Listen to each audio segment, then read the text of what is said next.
Hello, everyone, and welcome to this panel discussion as part of Food Dialogues 2020. We're grateful to have you joining us and grateful for our panelists and moderator to be with us today. My name is Kurt Ackerman. I'm with the South African Urban Food Informant, and we're the hosts of the Food Dialogues this year.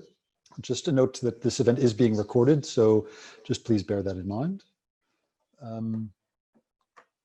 I'm just going to say a few brief comments and hand over to our moderator. I think the first thing is that in the spirit of the Food Dialogues, what we're looking for is dialogue. So that means we want to hear from you, and please use the Q&A function for that. The chat will not be used for questions, but the Q&A function. The conversation can happen in the chat in parallel, and questions for our panelists, please put into the Q&A function. I'd also like to take this chance to acknowledge our sponsors, who are the DSI NRF Center of Excellence in Food Security, and also the DG Murray Trust, and our partners, the African Center for Cities, Aribi Village, the City of Cape Town, Ickley, and Derrick. Thank you very much. We kicked off this year's Food Dialogues on the 20th of July with an overview presentation on Cape Town's food system by Professor Jane Battersby, and then released 23 talks between the 27th and the 31st of July, all of which are available for replay on the Food Dialogues platform at capetown.fooddialogues.info. And this week we have our 5 themed panel discussions taking place, one on each day. This is the second of those. Yesterday we had a great panel discussion on food and crisis, and today's theme is food politics. The discussion today will be moderated by Florian Kroll. He's a researcher at the DSI NRF Center of Excellence in Food Security and one of the conveners of the food system governance. And with that, I would like to hand over to Florian.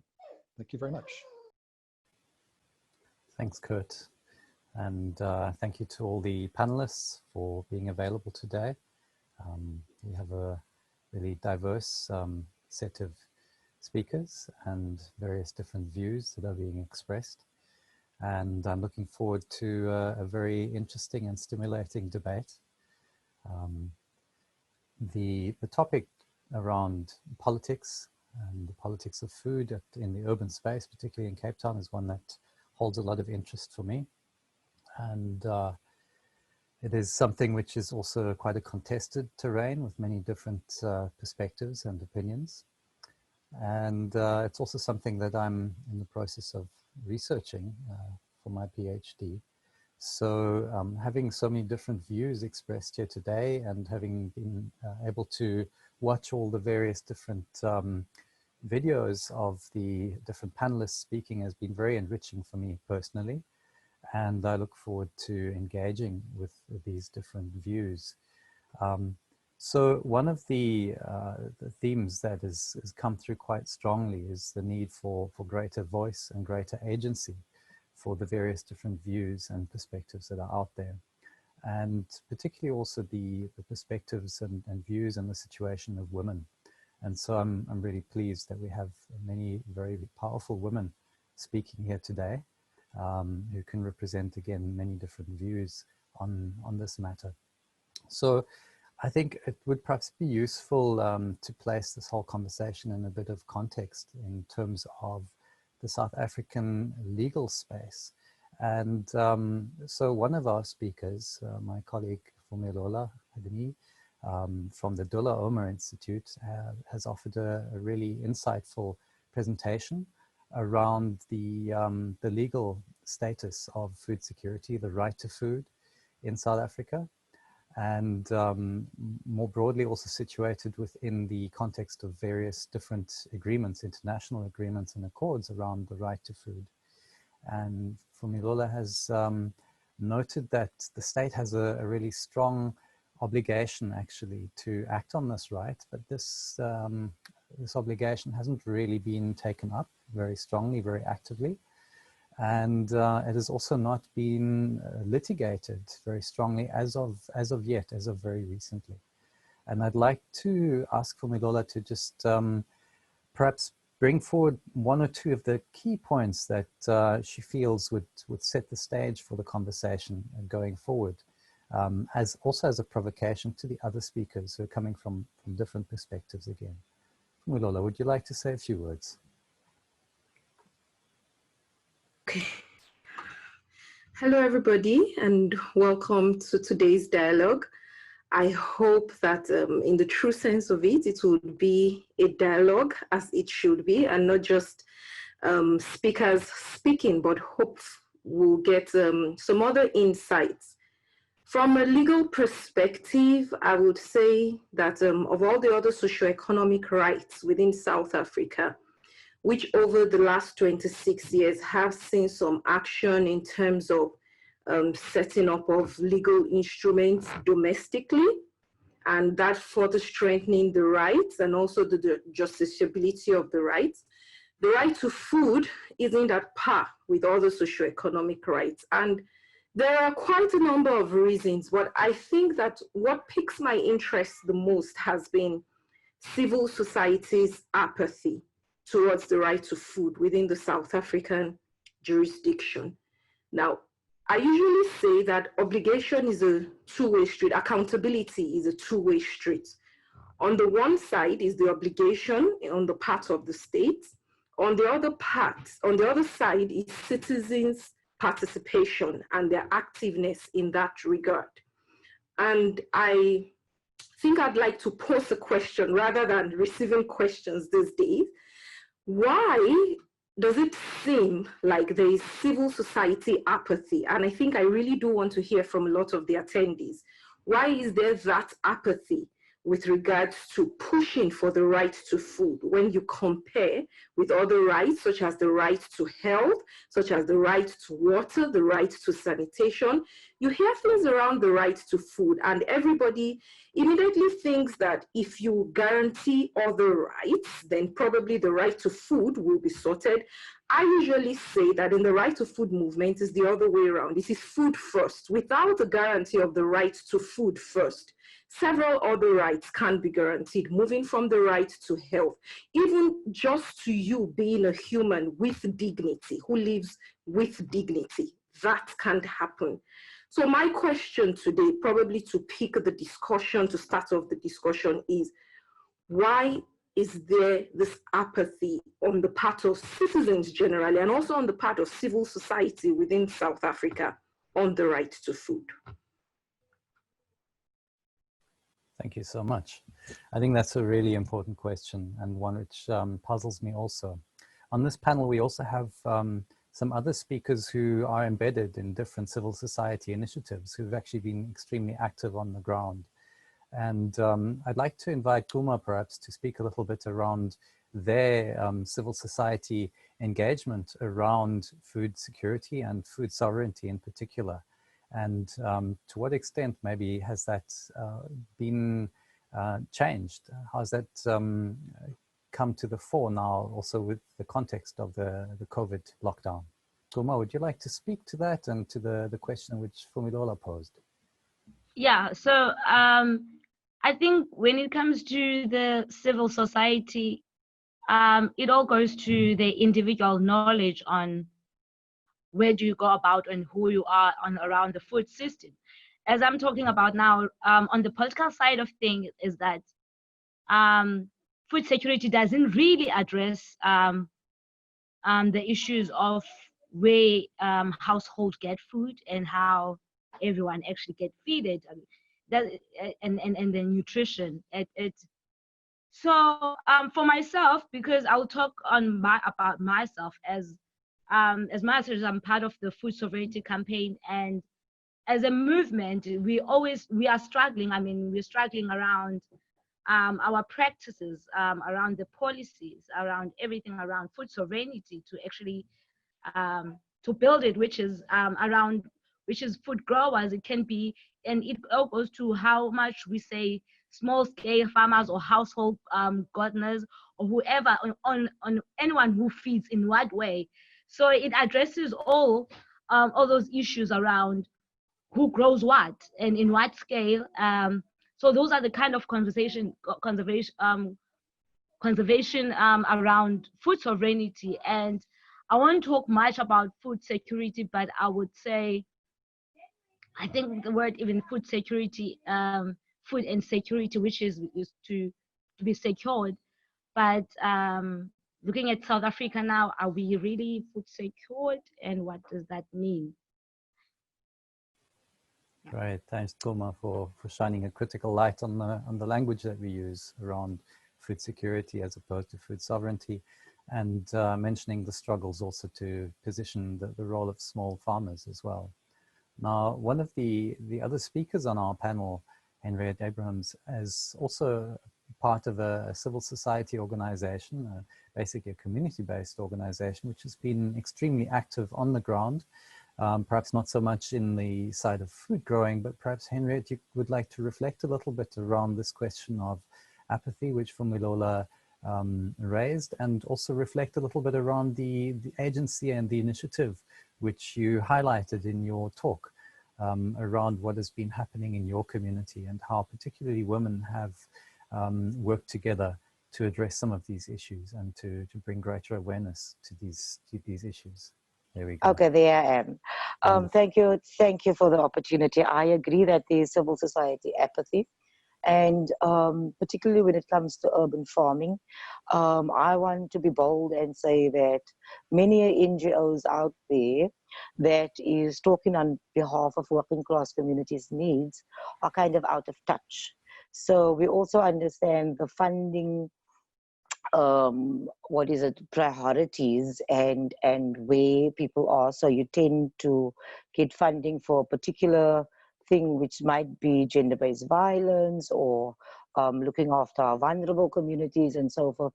So communities are kind of spearheaded into spending whatever funding it is that they're getting on a particular area, which is the funded directed area of funding. So for me, when it comes to food security, we're not linking it to it. We're not saying and demanding that it is a basic right. And before we can have health and water and all of those things, what is it if we don't have food, if we are starving and we are dying of hunger as poor communities? And one of the issues, I think, what we are experiencing, for instance, under COVID now, is also having to stand in queues, having to grow in your own food, having to stand in queues. There's issues of pride, there's issues of dignity. It feels like you are begging, and you don't want to be in a position where you are almost like begging for food because you don't have food. Then we also have to realize, particularly in Cape Town, the spatial planning, the housing, the lack of it also. We have so many backyarders. We don't have spaces in our yards. We have a situation where people have window houses or structures in their yards, up to 3 or 5 window houses, as well as in their front yards. So our people don't have space to hang their washing. Neither do they have space or a patch to grow their own household garden. Something like these vertical gardens is something sort of, oh, it's out there, but we can't have it. We can't have it, but it's something new for our communities. If we talk about food, growing our own food, we're talking about having land available. The land that is available is very minimal within our communities. And if you don't have ward councillors that is working with you, they are working against you, it's difficult to use the open municipal spaces. So in our case, for instance, we went to churches, we went to schools, and to private homes and asked people for available space and land in which we can plant. Now we're in a process of teaching people how can we go vertical, what are the needs, and what should be planted when. So for me, yes, I agree, there is apathy, and we have a lack of space, and we don't have the necessary knowledge and tools as working class communities to make it happen for ourselves. COVID has blessed us actually in pointing out the need for food, the need to how important it is for nutrition. If we say that our people are having illnesses such as tuberculosis, HIV and AIDS, and all of these things. We are going hungry. There's a need for us to farm our own food, to grow our own food, nutritious food. And because we are poor, we have lost even more jobs as women. We cannot afford the food that is out there. We need to grow our own food, but at the same time, we need to take on the food monopolies out there, the producers and the retailers that is pushing the prices and playing the market with access to food and the price of food. I'll leave it for there now. Thanks so much, Henriette. That's a really rich contribution. And particularly your points around the funding priorities of funders driving community initiatives and also NGO initiatives. I think this is a really important and critical point that you make. And also the emphasis on urban agriculture as a solution to some of these issues of food insecurity and poverty. And, you know, in my involvement in this sector for the last decade or so, the story around urban agriculture is one that has been persistent throughout. And yet, as you've pointed out, there are many limitations and challenges with that, not least of which is the land. So this is also something which links to the points that you made around spatial planning, but also around the support of political actors, ward councillors and others. And so one of the other speakers on the call, Gareth Haysom, is involved with the African Centre for Cities and has been working on urban food security and urban food governance for many years now. And perhaps, Gareth, you'd like to make a few comments around the strong position of this narrative around food growing and the spatial determinants of that. And also this question of looking more broadly at the systemic determinants, which Henriette alluded to with her mention of the food monopolies. But also in your talk, you spoke a little bit about or at length, in fact, you spoke about the deeper historical roots and also how there is a lock-in to the current power structures which keep the situation as it is at present and prevent broader understandings and engagement around systems change. Gareth?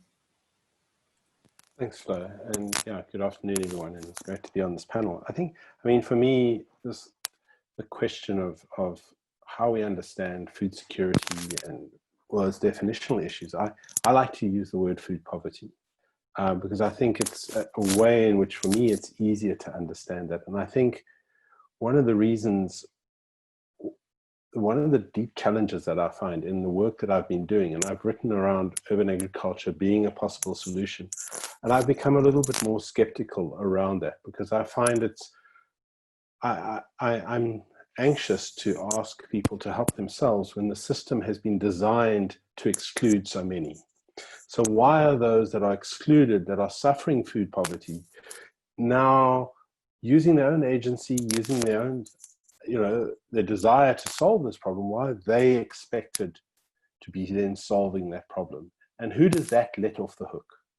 And for me, that's the question that how can others continue making huge profits, paying directors great bonuses, etc., fighting the state who's trying to, as an example, reduce the amount of sugar in sugar-sweetened beverages? How can they resource all of that, whilst at the same time then those that are most hungry are expected to grow their own food? And that comes with another layer behind it, is that the history of dispossession, the way in which the system was designed to create a passive labor force, in my view, that was in an industrialized city that was then able to get work in the mines or wherever in industry and then be fed a diet that was never really adequate for a long period of time. Why are we asking those same people who for generations have been excluded to now have to go and grow? I'm not against growing. I think it has to be part of something. It has to be part of a wider systemic discussion that we have around a complete restructuring of the food system and the beneficiaries can't be shareholders. The beneficiaries have to be society. And unfortunately, I do see the state playing a far larger role.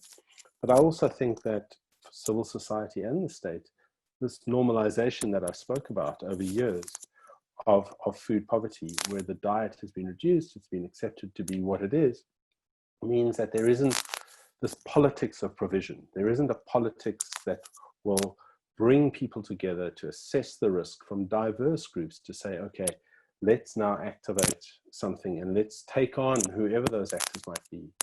And that is lacking in the food space. And so, yeah, I think urban food growing is a really important component for those that can do it, for those that can get access, for those that are there. I'm just nervous that it lets urban government off the hook when they say, well, it's not our mandate, but we can help you with land. As Jaap de Visser and others have argued, it's exactly the city's mandate. They need to be engaging that. It's the whole of the state's mandate to ensure the progressive realization of the right to food, but also everyone else. We have this further perverse incentive where, corporates get broad-based Black economic empowerment points if they donate to civil society. And whose food system do they understand when they're donating? And they formulate projects and fund them, as Henriette said. How is that then driving something where they're almost incentivized to continue what they're doing and get benefits for that, but then don't necessarily engage the structural history of that system as well. So I think there are multiple issues that come together.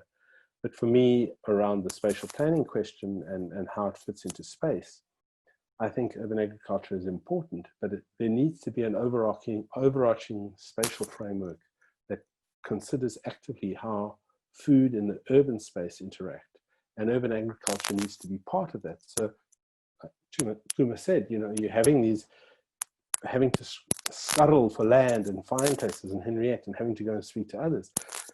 That the broader food system is understood at the urban scale, and we can then be part of something that can be activated in many different ways. Maybe let me leave it there. Great, thanks, Gareth. So it sounds to me also like part of what you're saying is that there needs to be a broader conversation around these bigger systemic issues and the systemic politics of food, and also a more critical view of how civil society prioritizes different types of initiatives and how different funding streams drive that. And my sense also is that part of this requires greater awareness more broadly and a certain kind of education.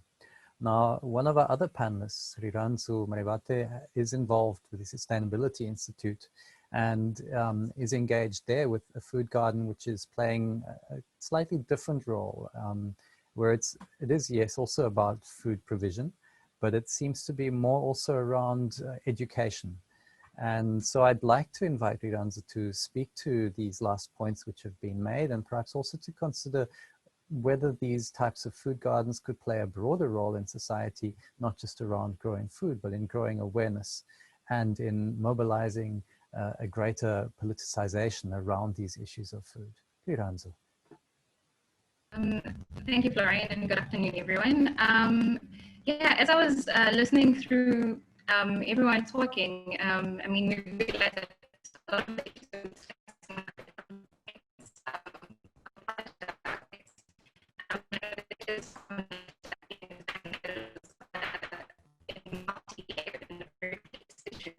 and so we addressing issues of food, and I think from a regional perspective is realizing that teaching us to also understand our history, as Gareth has said, in terms of understanding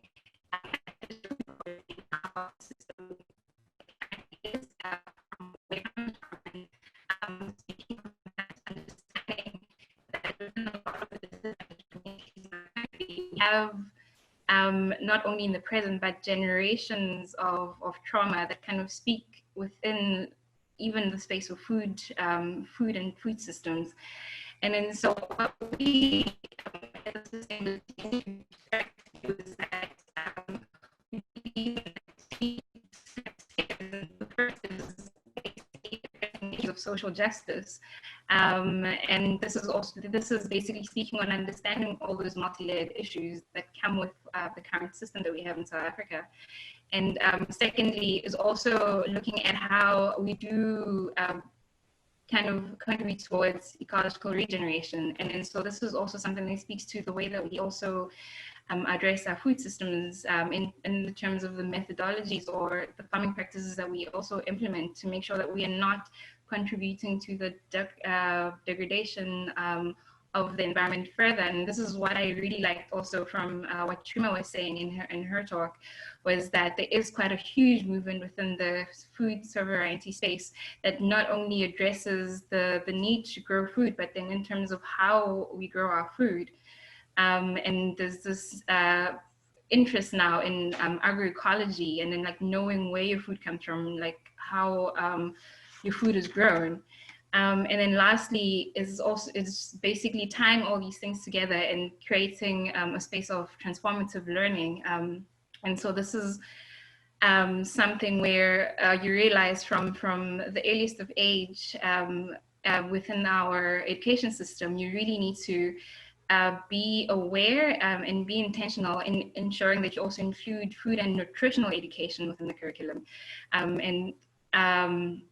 And so this, with what we're doing at the ASRI, is that we include that, as I've spoken in my talk, is that we include that from preschool all the way through to high school matric, and making sure that people actually understand like the food system, not necessarily in just that the type of nutrition that's within the food that you describe, but then also understanding all the other things that are actually part of the system. So that is from the socio-economic and also to more of like the psychosocial issues that included in the food system. And speaking more on living soils, or the current project that we're running that I'm coordinating is basically speaking more on how do we address issues of food security, of regenerative agriculture, and also providing a platform of training, particularly of youth and young farmers within the space, so that they can be stewards and change makers. And I mean, the project was basically speaking towards this lack, or that disconnect that I think Mpumelelo was speaking about in terms of having a disconnect of civil society to really address the issues on the ground. And so the project came in as this need that is coming in from the private sector, where corporates are wanting to really collaborate and see how they can actually do CSI differently. And so we're modeling, and like every day we're learning on how to really develop a farming system that really speaks to and I think through that we actually come up with a different approach where it's not prescriptive, where we're saying where the project looks at just saying that, okay, this is a cookie cutter, we're going to say we're going to implement this farm here, and this is going to address food security easy. So we do that differently in that we have to really engage in understanding what are the cultural and social issues, or like how the community actually operates, and then how then do we then say that we're going to use the farm as a platform and as a medium to start engaging and really addressing those issues. Thanks, Ritanzo. So we've been speaking quite a bit now around the food production side of things. And I recall now one of Mpumelela's statements that she made was how the way that we conceptualize the private sector is also part of the issue here. And that generally when we're talking about the private sector in terms of the food system, we tend to focus on the big retailers, but that there are also many other aspects of the private sector, and that in fact one should consider small farmers also as part of the private sector. But now one of the other parts of the food system, which is really quite important, and exactly how important that is has come to the fore with the lockdown, is the role of informal traders, particularly street traders and spaza shop owners, who as a result of lockdown regulations have often had to close down their businesses, temporarily, admittedly. But because of the disruption, they've lost a lot of business, and many of them find it difficult to enter back into operations as a result. And that has made it really difficult for people to access food in the very dense settlements like Khayelitsha, Langa, and other places. Now, one of the points that Mpumelelo made also was the indivisibility of rights, that the right to food cannot be divided away from the right to work or the right to housing and so forth. So I was wondering whether Mpumelelo had some comments that you would like to make with regards to this side of the private sector, the informal sector, their rights to a livelihood, their rights to trade where they are, and how that is being undercut in some ways by the way in which space is managed by the local authorities, and what the rights framework might be in that perspective. I'm glad you bring that up, but taking it back a little, I think it's a peculiarly African problem. And it's not a problem that started with COVID, this criminalization and overregulation of the informal sector. And I think that an acknowledgement of that would probably help to move the discussion forward. Just like every other thing, COVID has exacerbated the issue around how we overregulate the informal sector, and just generally the relationship of the state with the informal sector. The lack of recognition of how much the informal sector, as a sector generally, contributes to the economy. Well, I don't know if I should call it the lack of awareness. It's not that they are not aware. It's just that formal recognition itself. And so there tends to be this overregulation and criminalization in some African states. I would say that for South Africa, there has been forward movement in that regard, but I still think a lot more needs to be done, especially when we look with regards to the corporatization of food in South Africa and the way that the informal sector has been regulated as much as possible to the back. And so you find that there is generally, when we sit and we discuss food security in South Africa, the picture that comes to mind is how the formal food sector can contribute towards enhancing food security. And I think we need to begin to reconceptualize and revisualize how the informal food sector, because at the end of the day, if you look at the amount of poverty within South Africa and how many people actually get food from the informal food sector, then there is a need for the informal food sector to be properly represented when we come to discussions around food security and the right to food in South Africa. But beyond that also is the obligation of the state to begin to promote the food. There's a tripartite obligation on the state with regards to the right to food, is the right to respect, is the right to protect, is the right to fulfill. And in the right to fulfill is embedded the right to promote. And one of the ways in which the state can promote the right to food is the promotion of the informal food sector based on the recognition that from the informal food sector, a majority of South Africans up to this day source food from the informal food sector. So there needs to be that divorce away from seeing the formal food sector as the only response to the problem of food insecurity, and for the state to begin to look for ways in which it can positively promote. Number one, either through the licensing regimes. How do people get licenses with regards? Are those processes too cumbersome for your everyday person? Also, I'd like to use the example of, for instance, food access to food for students within the context of tertiary institutions. Why is it that the food environment within tertiary institutions does not promote that the informal sector also begins to operate within those spaces? Why do we limit the informal sector to only certain spaces within the city?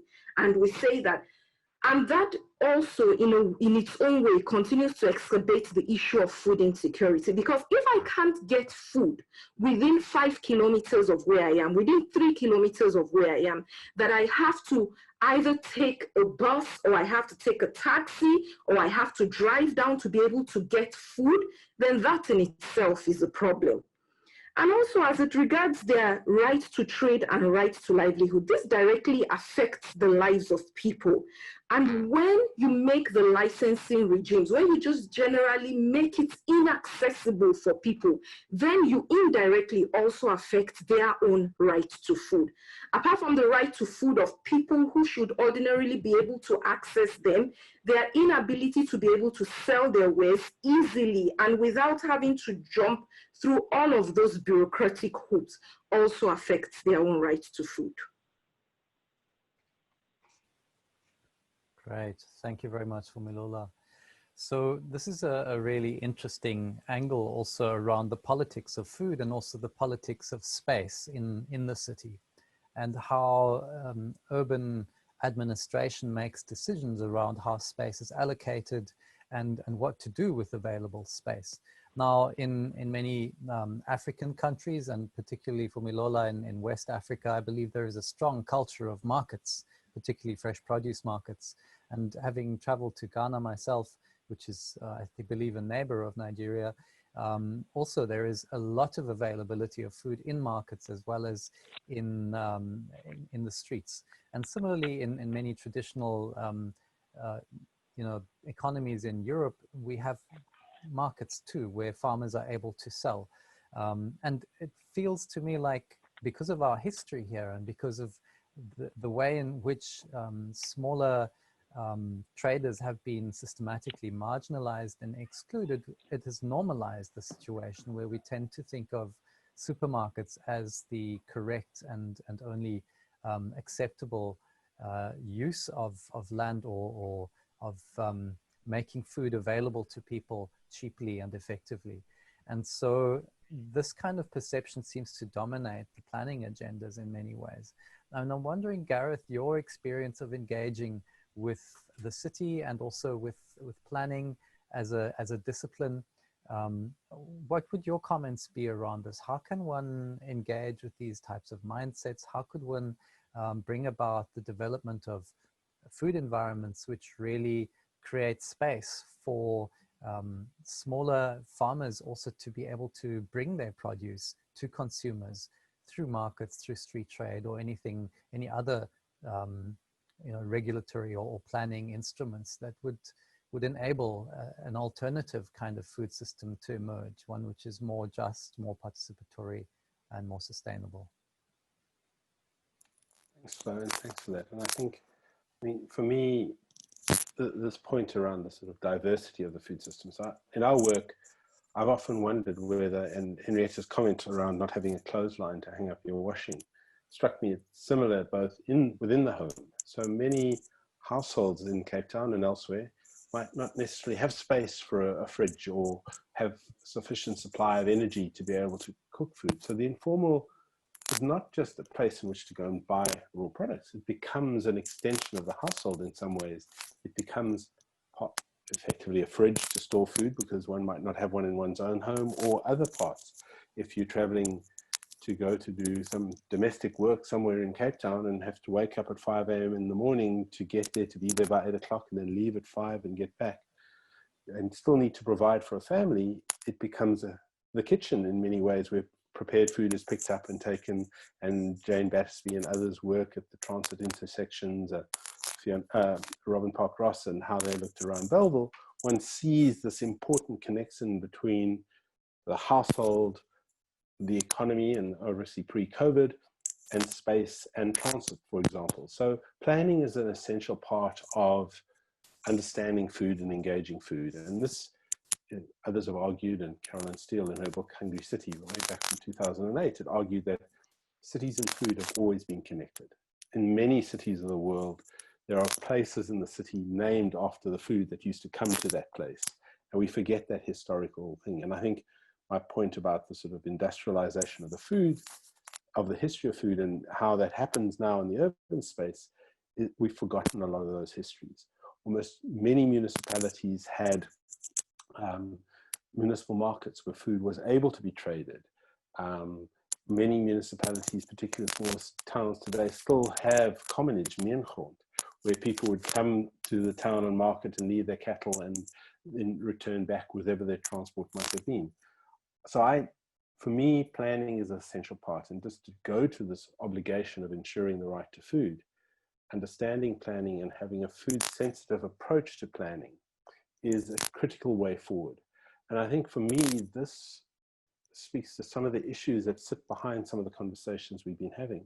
Because I think I fully appreciate the food sovereignty movement, but it emerged out of a movement to control the means of production.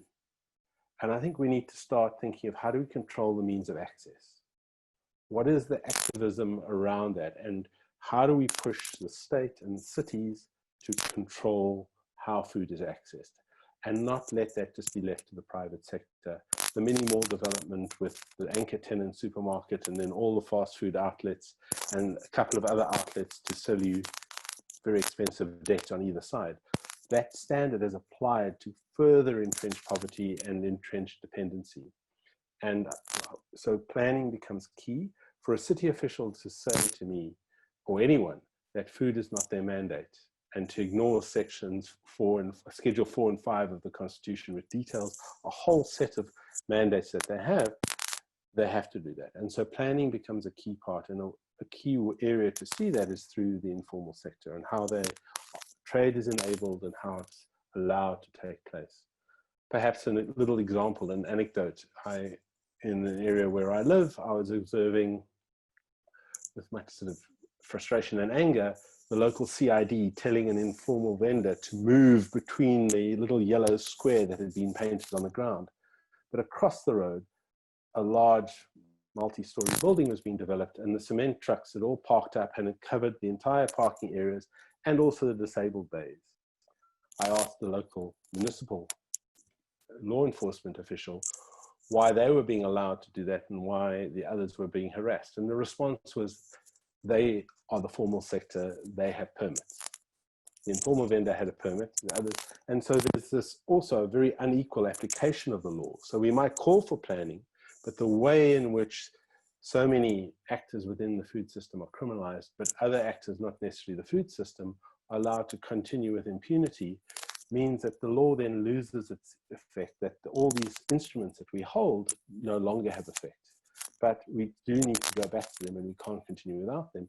And how do we activate these systems to make sure that food and planning become a key part? And it descales the responsibility of the state, in my view, from the Department of Agriculture to city managers to manage food in the context of what is important within their context. And so, no cities are the same. Cape Town is very different to Mossel Bay, very different to Mpumelelo, or very different to Rustenburg. So how do local authorities, with all their challenges that they face, how do they engage this? And for me, the key area to do that is through spatial planning.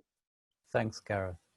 So in a way, this also links up to the question of the food sovereignty approach, and whether the principles of the food sovereignty approach, which is for consumers to not just be consumers, but to actually have a voice and a role in determining how the food system is structured and shaped, and who gets to act in it and who gets to trade and so forth. So this links back to whether this food sovereignty approach can take a different perspective in the context of South African cities, where yes, some of that may need to be around campaigning for greater and easier access to land and various other forms of resources to be able to produce, as you said, the access to the means of production, but also other forms of solidarity. And so I'm wondering, Puma, to what extent has the food sovereignty movements in South Africa and in Cape Town engaged with these other sectors of the food system? To what extent are there efforts to connect and to work together with representatives of the informal sector to explore different forms of solidarity, different forms of mobilization, which really put the interests of those that have been disadvantaged by history first, and which contests the power of the large corporations in calling the shots. Tuma, would you like to respond to some of what Gareth has said, to some of these questions, or anything else? Yeah, no, I'll just add on what you just said, because I think you've touched upon what it is basically we do as being part of that movement. Mostly because we mobilize one another and we share, we talk, we come to safe spaces where we talk about what we actually want to challenge within the food system, and it depends in different spaces and the area, ecologically, and the environment, like, because we have different struggles within the movement, because people are growing in different sectors of Western Cape and in every part of South Africa. As I'm saying, there's different food sovereignty campaign within South Africa. So, but in the Western Cape, we usually come together and share if it's going to be policy challenging. There's advocacy behind, and I'm going to say, because that has been the years of being part of a movement that has actually been socially mobilizing people around this issue before even the pandemic, and also like before and while in the pandemic, as individuals, it was like we went also because we're part of a movement and understanding the need of food and wanting to build on the food systems within the local space, like creating market, which is that's when we come together, we share ideas of, we know market is one of the huge struggles. So it's not just coming together, but we share ideas of creating markets locally, and we celebrate these moments. If we talk about the seed, we talk about seed sovereignty. If we talk about the practices, we learn together, and it's actually building community, because community are learning and building together within on how. So it's not like it's a fixed, there's a certain, yes, there's principles on how we go about when working together, people growing this thing together. But what's important is that in every struggle that we had as a movement, we fight it together as a movement, because we have different struggles within on what we challenge within the food system. Great, thank you very much, Kuma. Yes, so there are many different struggles, and you've emphasized the importance of learning together and of getting together and meeting. And one of the panelists, Henriette, has gained an incredible amount of experience over the years, and particularly in the last months around mobilization as well. And I'd like to ask Henriette, if you're still on the call, Henriette, if you could share with us some of your experiences now as to how your communities have mobilized around the COVID issue and the lockdown and emergency food provisioning, and to what extent you think some of those learnings could be applied more broadly in terms of mobilizing people for social change, for systems change within the food system, to build new alliances, to create solidarity towards a different type of food system, a food system which is really supportive of those who are vulnerable and disadvantaged, and also puts the needs of women and of children first. Henriette, are you on the call? You are muted.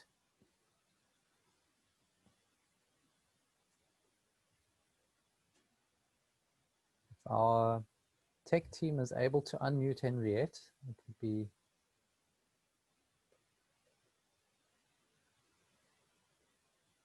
be great. Henriette, you are still muted. We're going to wait and see if that can be sorted out technically. I'd like to invite any of the other speakers to perhaps chip in on this particular question, the question of mobilization and of building a movement. So if any of you would like to respond to that, please raise your hand. It looks like Riranzo is moving, and I can see Fumilola is also raising your hand. So Riranzo, please go ahead, and then we'll go to Fumilola. Sorry, I just realized my audio wasn't working so well. Can you hear me clearly? Yes, it's good now. Okay. I think just in terms of mobilizing and then also just holding our government and municipalities accountable, I just want to go back to what also one of the, I think one of the participants was saying, is that we don't have a mandate on like food security. And I think this is where then we kind of have issues where our government doesn't basically prioritize that. And I think with what I've engaged with in the time that I've been at the ASRI around this, is that we've been dealing with the food system from the perspective of growing and as growers, and then looking at small scale agriculture and access to land. And then so when we then engage with what municipality basically speaks on in terms of food security and agriculture, generally, you find that there's really not much of a mandate, and then whatever exists speaks more to emergency relief rather than actually coming up with a really comprehensive plan that really speaks to how food basically intersects in all the different aspects of our society. And this also speaks to how, for example, with coming back with access to land, where you find within Stellenbosch municipality, you have tracts and tracts of land that are for agriculture, but then you don't have a lot of land that is available to be kind of repurposed and given or shared too with more small scale farmers. And then so you already have that issue because it's not really clearly or included at all within the mandates of government. And I think there is an importance where we, within the different spaces of civil society, really have to join in together and say that we are interested and we do want to focus on making sure that we address the issue of food security in our food system, because it's clearly not being addressed, because we have to keep government accountable, because they will really be they are key to getting a lot of these movements going. And then so with respect to that, I believe that there is I believe that there is a need for us, with regardless of the number of issues that we have to really focus on seeing how we hold government accountable to speak to the food system. Great, thanks, Riranzo. I'm seeing Henrietta's raised her hand. Henrietta, are you able to speak now?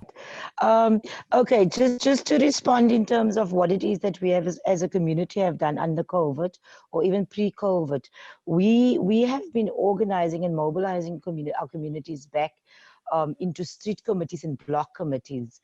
So with COVID and hunger and all of those things, poverty, we started with food parcels, then we went to feeding schemes. So what we did is we organized our communities in block committees. So we have street committees and block committees. Now block committees is something, many communities have got blocks or they've got zones, or it's a particular neighborhood we organized in various neighborhoods. So what we've done, we've placed our feeding schemes in the middle of these blocks or zones or sections, if you want to call it that. So likewise with our community food gardens, we've gone into our blocks and our neighborhoods and we've asked people for land, be it the schools, the churches, the mosques, and private homes, so that people don't have to go to the center of a township or an area, but that we have quick and easy access in our various neighborhoods when it comes to food gardens and so forth. What we are doing is that we have people there that's working. The street committees, the block committees is taking responsibility. They had to go out and find people within their blocks or their neighborhoods who has got green fingers, who loves working with the soil, who has got knowledge. What has been a plus for us is that we have brought in our youth to work with our older people. So our youth is going online, doing the research and so forth. We connect the young with the old. We have a transfer of knowledge and skills between the young and the old that's making our food gardens happen for us.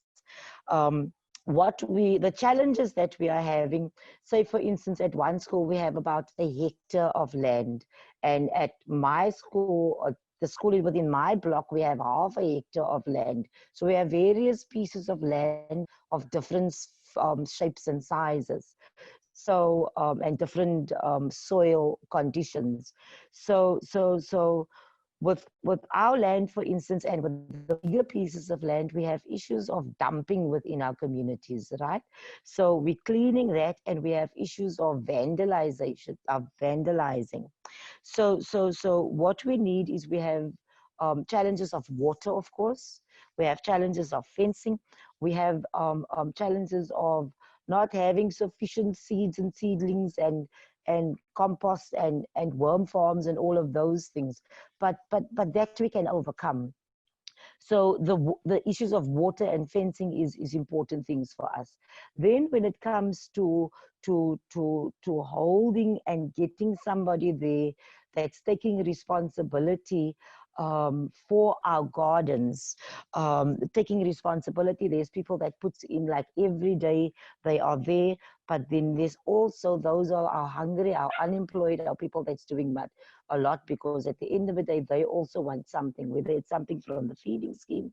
Remember, we are having these food gardens and community gardens to supply our feeding schemes, but also, say for instance, we need potatoes and onions and squash and all of these things, and dhania and other herbs and so forth. So if there's other things that we plant and we can sell to our community at a minimal cost, we will do that as well. But then Gareth was talking earlier on with regards to planning of these things, working with the city and working with the Department of Agriculture. Now we have worked, we have had meetings on a provincial as well as on a national level with Department of Agriculture.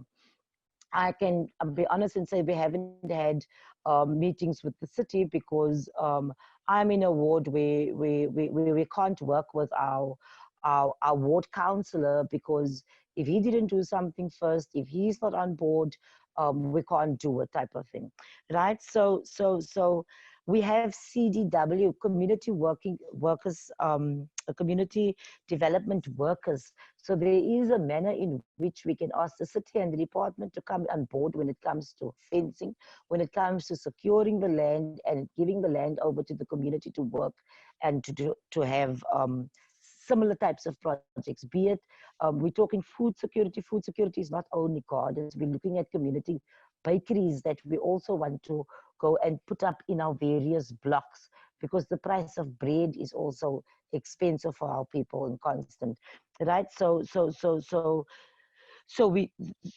the state should come on board when it comes to assisting us with the land, assisting us with issues such as water, access to water and so forth, because we have pipes, but it's the cities, and the city is not as responsive, and neither is the Department of Agriculture.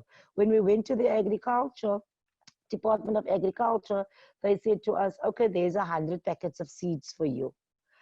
We have the suitcase program, and I don't know, it's the community food garden program and the household food gardening program.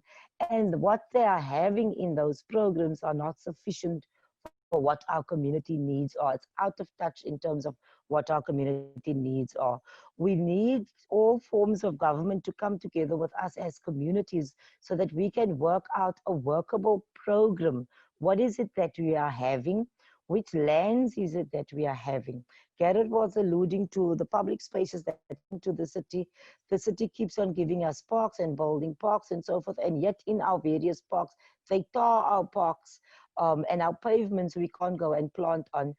We want to plant, for instance, fruit trees within our streets, on our schools, in our playgrounds, so that our children can have access to fruit all the time. Our community can have access to fruit, because fruit has become so expensive, and our people, if you have to buy 10 Rand electricity a day, an apple or banana or an orange is not going to be your first priority.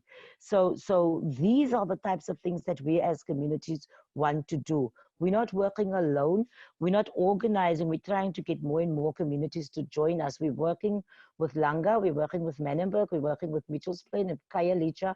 We're getting more communities on board to kind of follow, going back to our street committees, our block committees, getting our people to own our communities, to take responsibility and ownership of our communities, take responsibility and ownership of our food security, because yes, we are food poverty communities on the Cape Flats.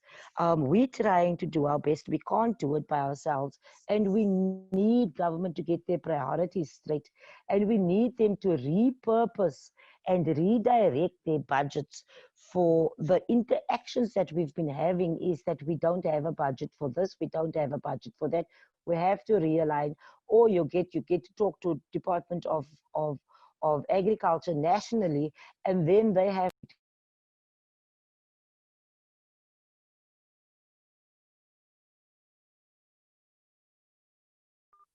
Sorry, did you get that? Yes, we got it. Thanks, Henriette. So you were speaking about the limitations of budgets, and this is also one of the points that Gareth brought up around how food security and food sovereignty is understood, and consequently why it's not politicized adequately, and if it's not politicized, budgets are not put towards it. I think that's a really important issue that you've raised. I think you've also indirectly responded to some of the questions which we've seen in the Q&A around how people can become involved in the local food activism, and particularly food access activism. And you've spoken very much around the issue of access to land for cultivation.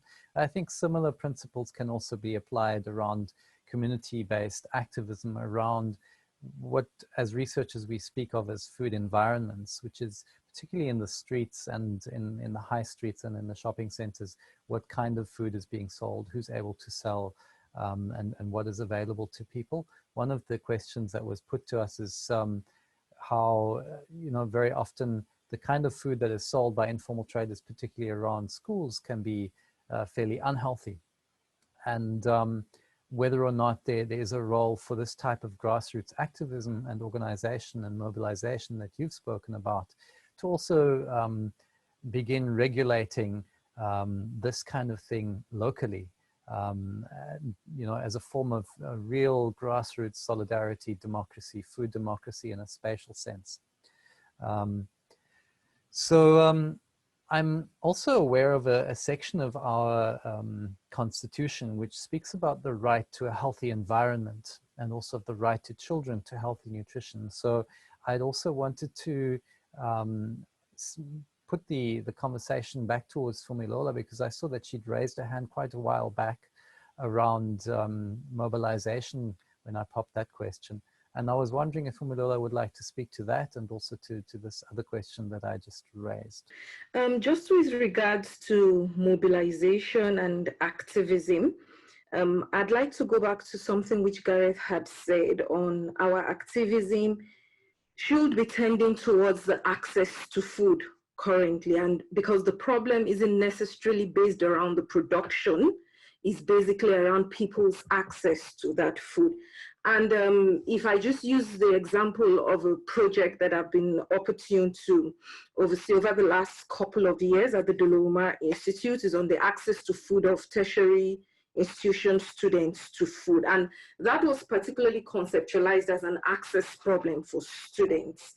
And one of the things I think that anybody in this field, the first thing you notice, just like Riadzo had noticed, had stated earlier, is that there is this issue around where does the obligation lie, who do we go to, which departments are responsible. And for as long as there continues to be that vacuum with regards to a central legislation on the right to food within South Africa, then today you're either going to the Department of Social Development, tomorrow you're going to the Department of Agriculture, and Harriet had also mentioned it.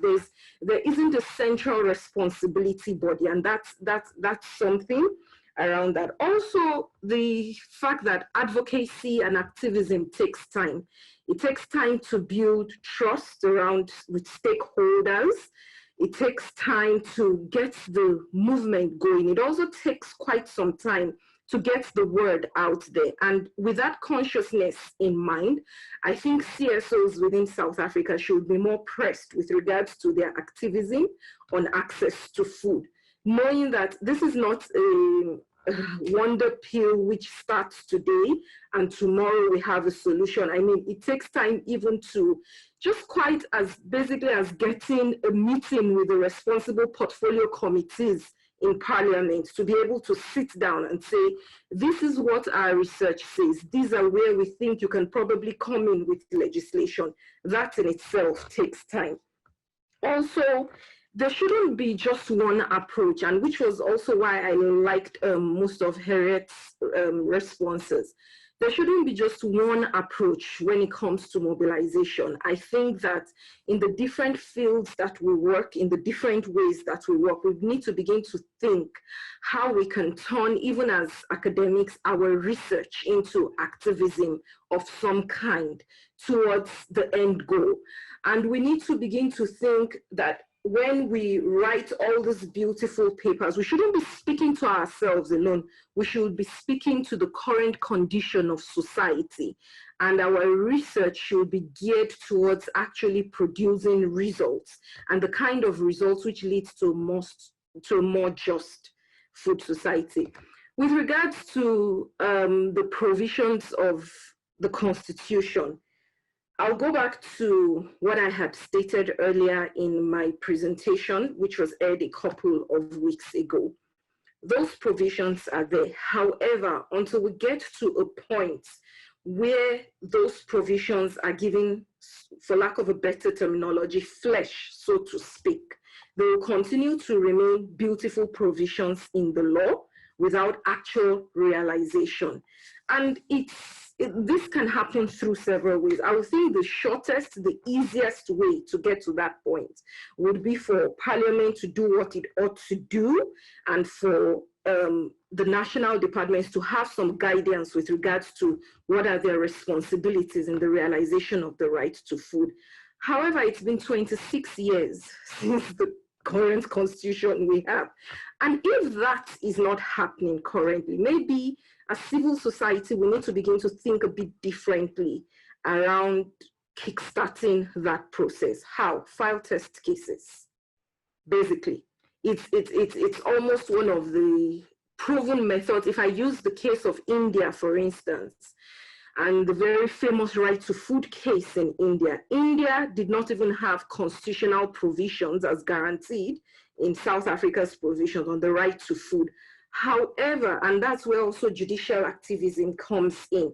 However, the courts in India interpreted a right to food provision within the context of the right to life. South Africa's case is different. South Africa clearly has right to food provisions within the context of the Constitution. So the question is, why are we not holding the government accountable? Why are we not filing test cases? I've been very happy with the development student nutrition program and the test case that was filed in the Pretoria High Court, and government having to backtrack and state that whether schools are closed or not now, it will feed students who on a normal basis access the student school nutrition program. And I think that clearly shows to us that if we as civil society will take up that responsibility, it's probably the right time to begin to think around that. Thank you. Thanks, Fumilola. So in a way, I'm hearing that you're advocating for lawfare, and it seems that in many cases in South Africa, that has been one of the most effective ways to actually hold the state accountable and to ensure that legislation is actually followed through on. And I know that some of the civil society colleagues from the South African Faith Communities Environmental Institute have also been involved in some of the cases that led to some of the decisions around nuclear energy. And perhaps a similar path also will be necessary in combination with other initiatives in South Africa in order to ensure that some of these rights, which are constitutionally guaranteed, are actually followed through on. So Yeah, this is perhaps a response to one of the questions as to how people can get involved, even if one isn't actually able to directly involve oneself in the growing of food or in being involved in local community-based organizations. There might be ways of finding solidarity in supporting these kinds of class action suits or of test cases, as Mpumelelo has indicated. So that would be the stick end of the game. And I'm wondering if there is also a carrot end of the game that could employ in terms of encouraging the state to play a different role, a more supportive role in this regard, which would enable the food system to transition to something that really is more just, more sustainable, and healthier. Henriette, I see your hand is up. Would you like to make a comment on any of what's recently been said? Sorry. There we go. Okay, I'd just like to comment and say that in 2016, right, government had, it was in October to November 2016, September to 6 weeks, we were all locked up in agricultural pakisa, what we called an agricultural pakisa. Civil society was there. I was one of the people who were there, and money was put aside. We discussed programs of food security, particularly for farm worker communities at that time as well. So nothing has become of that. I have heard now, last week, for instance, they trying to form another sort of pakisa in terms of food security and how we need to build how we need to, ensure that our nation is food secure. But the plans are there. We have discussed, we've been locked in for 6 entire weeks. I'm talking 6 weeks, and I'm talking from Mondays to Fridays for 6 complete weeks with everybody, quite high level, all the stakeholders. The plans are there. The monies are supposed to be there. It has been stolen, it's gone missing or redirected to whomsoever's program. So we need to hold government accountable. We cannot, as civil society, be called in to participate into summits, into pakisas, into consultation programs, and it's just to tick the boxes. We have done A, B, and C. We would not have sat in this position today if government has stuck to its programs and implemented them and stop having it on paper. And as civil society, we need to come together and demand that they deliver on these things. I, for one, am not available to go and sit through another 2 days a week or 6 weeks of planning, whereas we've gone there, we've set our experiences and our challenges as civil society. It's either we must now call them to order or vote them out, or take back our power and say, this is the food system that we believe we want, and this is the resources that we need that should be put to it, and that is it. I am tired of waiting on government. Government should be listening to what our needs are and should be putting the resources in and realizing the things that we as the needy, the poor, the marginalized want. I'm sorry, I'm getting emotional here. Thank you. Thank you very much, Henriette. I think it's important to voice these things strongly and clearly. And in fact, you've made a couple of really important points also about our political system more generally. You've also mentioned the sometimes obstructive role which local ward councillors can play in playing almost like a gatekeeper type of role and ensuring that nothing flies unless it's got their signature on it and benefits them. And you also pointed out the incredible burden which is placed on communities in these participatory processes, which in some cases are just used to rubber stamp decisions which were made elsewhere already. So I think these are really valued and important critiques, and I hope that they are heard. And also I think it's important to bear in mind that there are different players within the state. There are definitely some who are quite, shall we say, sympathetic to these kinds of initiatives. But I think it's also within the nature of how the state is structured that we have, on the one hand, officials who are often very keen on being effective at delivering on what their mandates are. And on the other hand, we have political appointees who have a different agenda and whose decisions are driven by party politics, essentially.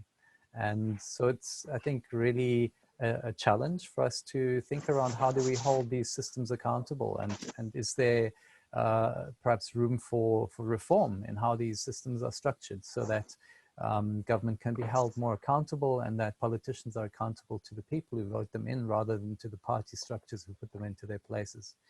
So some food for thought. Gareth, I see, has posted some text. I'm wondering if, Gareth, if you would like to speak to some of what you've shared there. I think it's really just to say that, you know, to assume food activism, even from students and others, assumes that there is a kind of solidarity, that the risks of having to step forward are greater. And I just drew on Boschot, who argued argued that if people were to just riot over hunger, we would have had riots throughout our history, and we would have had riots all the time. So there's something more that needs to happen. And how do we create the spaces in which there is a sense of solidarity? And I think for me, one of the things that COVID has shown is that multiple groups are acting on the food system issues. And I think the real challenge going forward is to maintain that energy, but to bring these groups with often very different worldviews, often very different perspectives. We've heard contradictory perspectives here in this process. How do we bring them all together into a space that we can have a conversation about a final end goal, despite our differences and our different positions on what the food system might be and what the responses might be it from a legal perspective to a deep community level activism about reclaiming the land, you know, all these different positions, and what structures have the legitimacy and the convening authority to bring those together. But then to your other point, Flo, who then, and to others, who do you speak to within authority, within the cities, to create that change? And I think the real challenge is that we are sitting at a sort of post-industrial stage, and our systems have been designed for a whole other world, and we're now moving into another world accelerated through COVID, and we don't really know what that world might look like. So how do we make decisions? But I do think it's this, if we're asking everyone to be active and to step forward, what can be lost by doing that? And how do we create the spaces where those risks are mitigated is my question. Great, thanks, Gareth. Yes, it is important to bear in mind the risks of activism. And I think as academics, we also bear some risks, but I think we're quite insulated from a lot of the risks which people at the coalface actually have to engage with. So I'd like to invite further reflections. We're into the last 10 minutes of our conversation today. And I'm wondering whether any of the other speakers have any concluding remarks that they would like to make, or if there are any final question and answers that anyone in the audience would like to pose at this stage.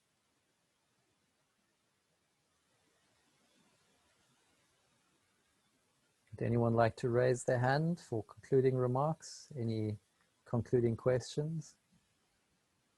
I think I would just like to say that, just coming back to the fact of education, I think the way that our society is structured is that a lot of society is not in a place where they either are able to really engage with the issues of the food system in terms of like not having access to food and all that. And I think Gareth and Henriette and everyone have spoken about that.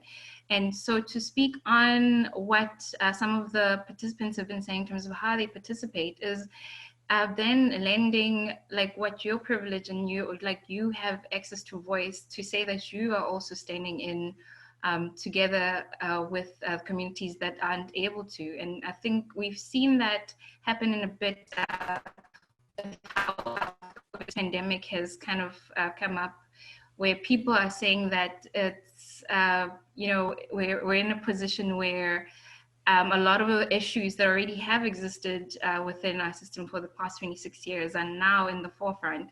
And so we've seen, particularly in civil society, where even though we come from different schools of thought and we have different issues that we are addressing, but then there has been this like coming together where we say that, no, we need to go back to step one, or like back to basics, to say that we are not coming and innovating with new issues, but then we're addressing the same issues in a way that we need to be heard. And then this comes in, or people come in to say into this, so in a way that they have to then support this.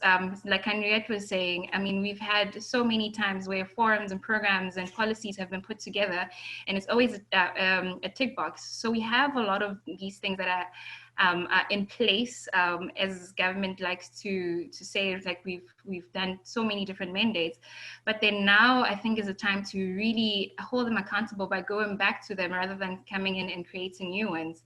And so I think this is in a form where we activate each other, and we actually help supporting vulnerable or more disadvantaged communities by saying that we actually want to speak on these issues that have already been brought up. How do we come together and do that as a unified force? So I think that's what I just wanted to add. Thanks for your answer. Thank you. And on that point, I also just wanted to put in a brief plug for the community of practice in food governance. It is one of the kinds of platforms or forums which is engaging with activists, with academics, and with policymakers to provide an opportunity for learning from each other and for problematizing and politicizing these issues that we've been speaking about today, and also to find or to propose ways. And we're trying to do it in ways that are that don't demand huge amounts of time from participants. So for those of you who are interested in further engaging with this type of thing, I do invite you to get in touch with us at the Community of Practice in Food Governance. We would welcome your participation in our gatherings. I also just wanted to raise another issue which has been briefly raised by colleagues who've been doing research recently, and this is to do with the political economy of civil society activism in this country, particularly with the NGO sector. And it's a point which Henriette made earlier in terms of how many of the initiatives are funder driven. And I think where the civil society could play a far stronger role in response to, Fumilola's point earlier on today, perhaps there is something about where the resources come from that many of the big NGOs rely on that makes it difficult for them to actually be critical and to rock the boat. Because expressing views, and this comes back to Garrett's point, expressing views that are critical, fundamentally critical of the food system and of our economic arrangements can jeopardize the livelihoods of the people working in these types of NGOs. It may jeopardize their funding streams because funders may be scared off by these types of voices and critiques. So I think it's important to bear that in mind when asking for greater engagement and activism around these issues from the civil society, that the civil society sector itself is quite diverse, and that there's a big difference between big NGOs and community-based organizations. We're into our last few minutes, but I see Henriette has her hand up. So Henriette, if you would like to make a few concluding brief remarks, and if there's any others of our panelists who wish to speak, we've got about 5 minutes left on our schedule today. So for me, I have been focusing on government, what they're doing and not doing and so forth. But because government is talking about public and private partnerships, we also need to go there, and we need to break that down, because who holds the power when it comes to public and private partnerships?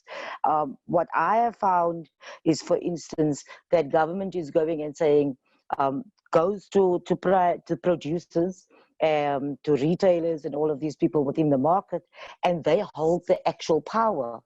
They're not coming to the table if things are not coming their way. So for me, we need to tackle the producers, we need to tackle the retailers. The retailers almost never comes to the party because they are the biggest price takers at the end of the day. We need to tackle the middlemen, we need to tackle the issue of market manipulation, as well as the monopolies that they hold within the various commodities, right? And if we don't go there, tackling government alone is not enough for us. It's not going to, if we don't go to the monopolies, if we don't go to big business, if we don't go to those 40 farmers that is producing 80% of our food and we tackle that, we won't be doing anything significant in my mind, quite honestly. Then we also need to look at SMMEs, black, what is it, triple BBEE, whatever, versus community-owned cooperatives, farming, food production that is owned by the people for the people, right? That we need to have our own livelihoods. We need to have our own food system within our hands that keeps it accessible and affordable for us. That's my concluding remark. Thank you. Thank you, Henriette. That's great. And just to mention that I had a really interesting experience with cooperatives in the US with a buyer's cooperative, where there was actually a supermarket that would put any Woolworths in South Africa to shame. It was really so well stocked, but that supermarket was owned by consumers. And when I checked out my few bits of groceries that I bought there, the teller asked me whether I wanted to buy a share. And in fact, every one of us should be able to buy shares and be co-owners in these types of things as well. So I think the cooperatives have been pushed on the production side, but they have potential also in many other spaces. Then also a very, very last remark from my side, Gareth had mentioned in his talk the kind of long-term structures that keep us locked into the current power structures. And one of those is a law which has already been I think repealed, but not completely abolished. And that is, I think, the Agricultural Subdivision or Agricultural Land Act of Act 72 of 72, I think it is, which prevents the subdivision of land into smaller parcels, and is one of the things which should make it really difficult for small-scale agriculture to really take hold, because those farmers who would like to sell and subdivide often cannot do so. So that's a concluding remark from my side around some of the broader legal structures that prevent really fundamental change, and also addresses some of the issues around land reform, which I think are also fundamental to food systems transition and transformation in our country. I believe we are now at the end of our time frame. I don't know if there's any last remarks anyone wants to make. Otherwise, I will hand over to Kurt. Any burning remarks from the other panelists still?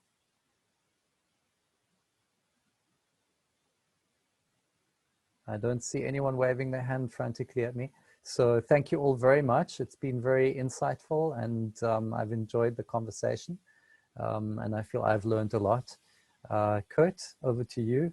Thank you very much for the opportunity to play a role as moderator here.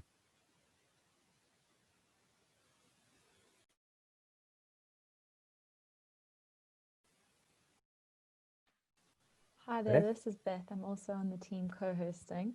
I see Kurt's dropped out, but I just wanted to put another big thank you out to our panelists and to Florian for moderating. Thank you so much for being here, and thank you also to our attendees who tuned in.